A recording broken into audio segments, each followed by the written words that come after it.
আসসালামু আলাইকুম গাইস, সবাই কেমন আছেন? আশা করি সবাই ভালো আছেন। আলহামদুলিল্লাহ, আমিও ভালো আছি। ভিডিওর প্রথমেই যাকে দেখতে পেলেন, এই হচ্ছে আমার ভাইয়ের ছেলে। আজ আমি বাসায় চলে যাব, যে কারণে আমার ভাইয়ের ছেলে আমার পিছু ছাড়ছে না। আসলে বাবার বাড়িতে আসাটা যতটা আনন্দের, তার চেয়ে হাজার গুণ বেশি কষ্ট হয় যখন চলে যাবার সময় বাবা মার কাছ থেকে বিদায় নিতে হয়। আমার ভাইয়ের ছেলে তো কান্নাকাটি শুরু করে দিছে, আর আমার বাপজানের এইদিকে মন খারাপ। কি আর করার, মেয়েদের জীবন তো এমন।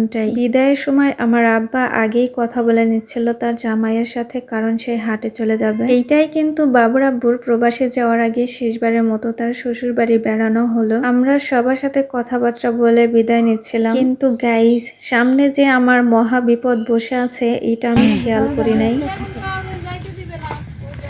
আবার আসবো নি আঙ্কেল, আবার কয়দিন পরে আসবো নি। যাই ওই যে দাদার সাথে দাদির সাথে যাই, বেড়াই এসো। হ্যাঁ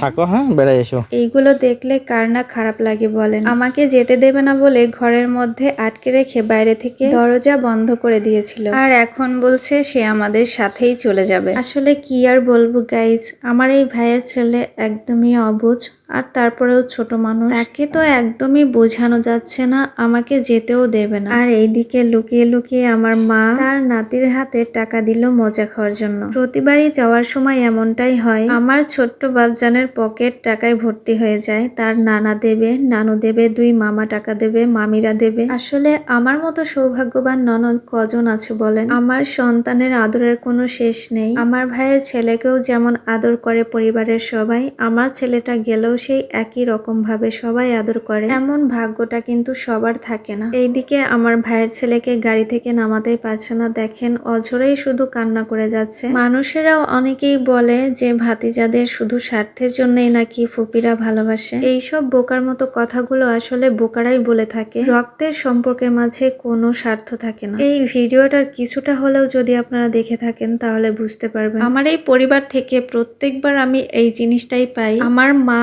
আর বাবার চোখের পানি। যতবারই আসলাম এইভাবেই কাঁদতে থাকে আর চোখের পানি ফেলতে থাকে। আসলে এই সময়টা পার করতে একটা মেয়ের কতটা শক্ত হয়ে থাকতে হয়, এমন অবস্থায় বাবার বাড়ি থেকে বিদায় নেওয়ার কষ্টটা শুধুমাত্র একটা মেয়েই বোঝে। আমাকে যত দূর অবধি দেখা যাবে আমার মা চাতক পাখির মতো তাকিয়ে থাকবে। গাড়িটা ছেড়ে দেওয়ার আগ পর্যন্ত আমার মা আমার মাথায় হাত বুলিয়ে দেয়। আজও পর্যন্ত আমাকে মা অনেক সুন্দর সুন্দর কথা গুছিয়ে বলে, যেন আমি শ্বশুর বাড়ি গিয়ে ভালো থাকি আর সবাইকে ভালো রাখি। আজকের মতো ভিডিওটা এই পর্যন্তই। পরবর্তী ভিডিওর জন্য আপনারা সবাই আমাদের সাথেই থাকবেন। তো সবাই ভালো থাকবেন, সুস্থ থাকবেন। আল্লাহ হাফেজ, আসসালামু আলাইকুম।